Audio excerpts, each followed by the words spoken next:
ان کا ایک بہت مشہور ہر عام و خاص اس واقعے سے شناسا بھی ہے، جب آپ کی والدہ نے آپ کو سفر پر بھیجا اور تعلیمی اخراجات آپ کو دیے، تو پھر اس وقت آپ نے جب ڈاکوؤں نے آپ پر حملہ کیا اور پوچھا، کہنے لگے بیٹے تمہارے پاس کیا ہے، آپ نے فرمایا میرے پاس 40 دینار ہیں، تو وہ سچ، وہ سیرت پر عمل کرنا ہی آپ کی نجات کا باعث ہے، اور رہتی دنیا تک آپ کو لوگ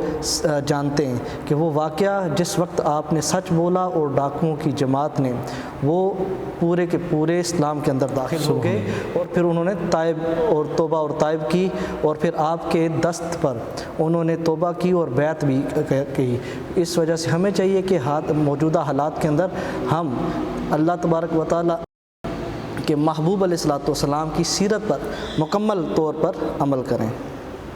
بہت خوب علامہ نوید احمد سیالوی صاحب، ہم موجودہ حالات میں دیکھتے ہیں کہ ہر شخص زبان کے نشتر یوں برساتا ہے، وہ بھول جاتا ہے کہ میرے جملے جو زبان سے نکل رہے ہیں یہ سامنے والے کی دل آزاری کا باعث بھی بن سکتے ہیں یا نہیں بن سکتے، کیونکہ میں نے پڑھا کہ اسلام لانے کے بعد سب سے بڑا گناہ دل آزاری ہے۔ تو یہ جو زبان کا غلط استعمال ہے، اس کے اوپر قابو کیسے پایا جا سکتا ہے؟ بہت اچھا سوال کیا ہے۔ بالعموم سننے میں ہے کہ لوگ یہ کہتے ہیں کہ میں تو سچ بولتا ہوں، حالانکہ ان کا سچ ایسا ہوتا ہے کہ کئی لوگوں کے دل چیر دیتا ہے، اور کئی لوگوں کی جان لینا، وہ ان کی زبان سے کئی لوگوں کی جان چلی جاتی ہے۔ حضرت شیخ سعدی فرماتے ہیں کہ ہاتھ کا یا تلوار کا زخم تو درست ہو سکتا ہے، مگر زبان کا لگا ہوا زخم کبھی درست نہیں ہوتا۔ تو ہمیں چاہیے کہ اپنی زبان کو اس انداز میں استعمال نہ کریں کہ بظاہر تو آپ کہہ رہے ہوں کہ میں سچ بات کہتا ہوں، میں تو سچ بات کہنے کا عادی ہوں، اور نبی اکرم صلی اللہ علیہ وسلم کی زندگی میں کوئی بتایا کہ حضور بھی سچ ہی بولا کرتے تھے، مگر آج تک حضور کی بات سے کسی کو تکلیف ہوئی ہو، ایسا نہیں ہو سکتا۔ حضور کا سچ بھی ایسا تھا کہ جب کسی کے دل پر لگتا تھا تو دل کو اسلام کے نور سے منور کر دیتا تھا۔ تو ہمیں چاہیے کہ آج کے حالات میں اس برے فعل سے، یعنی زبان کو غلط استعمال کرنے سے بچنے کا آسان طریقہ یہ ہے، آپ تنہا ہیں، آپ مجلس میں بیٹھے ہیں، جہاں پر آپ کا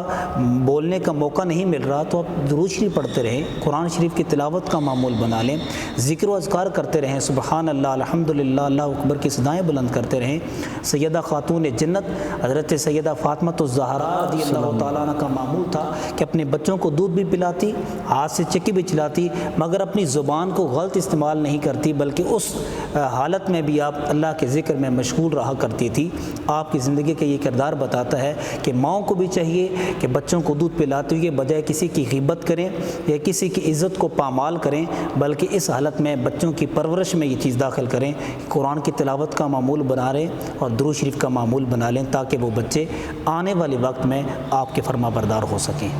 علامہ قمر اقبال صاحب، پروگرام اختتام کی طرف بڑھ رہا ہے، لیکن موجودہ حالات میں ہم زبان کو کیسے استعمال کر سکتے ہیں بہتر، یا اس کو بہتر استعمال کرنے کا کیا طریقہ ہو سکتا ہے؟ موجودہ حالات کے اندر سب سے پہلی چیز تو یہ ہے کہ چھوٹے اب جو جنگ ہیں، چھوٹے بچے ہیں، اور ان کو اپنے والدین کے ساتھ، بڑوں کے ساتھ، بڑے بہن بھائی ہیں، اہل محلے والے ہیں اور رشتہ دار ہیں، دوست احباب، والدین کے دوست احباب، ان کے ساتھ نرمی کے ساتھ، پیار کے ساتھ گفتگو کرنی چاہیے، اور ان کو سلیقے کے ساتھ اور عزت کے ساتھ ان سے پیش آئیں، اور اسی طرح بچوں کے ساتھ بھی بڑے شفقت کے ساتھ پیش آئیں۔ حضور کا فرمان ہے، من لم یرحم صغیرنا ولم یؤکر کبیرنا فلیس منا، کہ جس نے ہمارے چھوٹوں پر رحم نہ کیا اور بڑوں کی توقیر نہ کی، عزت نہ کی، فلیس منا، وہ ہم سے نہیں۔ پتہ یہ چلا کہ ہمارے لیے اس وقت ضروری یہ ہے کہ ہم اپنے بچوں کو بڑوں کے ساتھ بات کرنے کا سلیقہ سکھائیں، ادب سکھائیں، کیونکہ ادب ہی وہ قرینہ ہے جس کے ساتھ انسان اس معراج کو پا سکتا ہے جو اللہ اور اس کے رسول صلی اللہ علیہ وآلہ وسلم تک ایک انسان کو پہنچا سکتی ہے۔ بہت شکریہ۔ ناظرین کرام، آج آپ نے سماعت کیا کہ زبان کا استعمال انسان کو عزت بھی دیتا ہے، اور یہی زبان اگر آپ غلط استعمال کرتے ہیں تو یہ آپ کی تذلیل کا باعث بھی بنتی ہے۔ کہا کہ بات کہنے والوں کا کچھ نہیں جاتا، بات سہنے والے کمال کرتے ہیں۔ اپنی زبان کا بہترین استعمال کیجیے۔ رسول اللہ صلی اللہ علیہ وآلہ وسلم کا فرمان ہے کہ جسے نرمی عطا کی گئی اسے خیر کثیر عطا کی گئی۔ آج ہمارے ٹی وی چینلز پہ بیٹھے ہوئے سیاستدان ہوں یا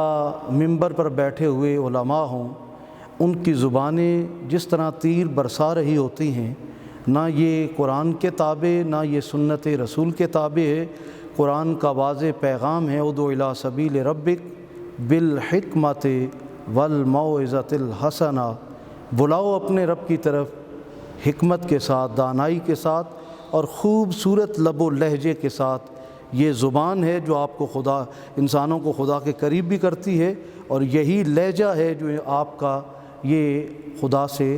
دوری کا سبب بھی بن سکتا ہے۔ پروردگار عالم ہمیں اپنی زبان کی حفاظت کرنے، اسے کم بولنے اور بہتر بولنے کی توفیق عطا فرمائے۔ نئے پروگرام میں نئے ٹاپک کے ساتھ جلد ملاقات ہوتی ہے، تب تک کے لیے اللہ حافظ۔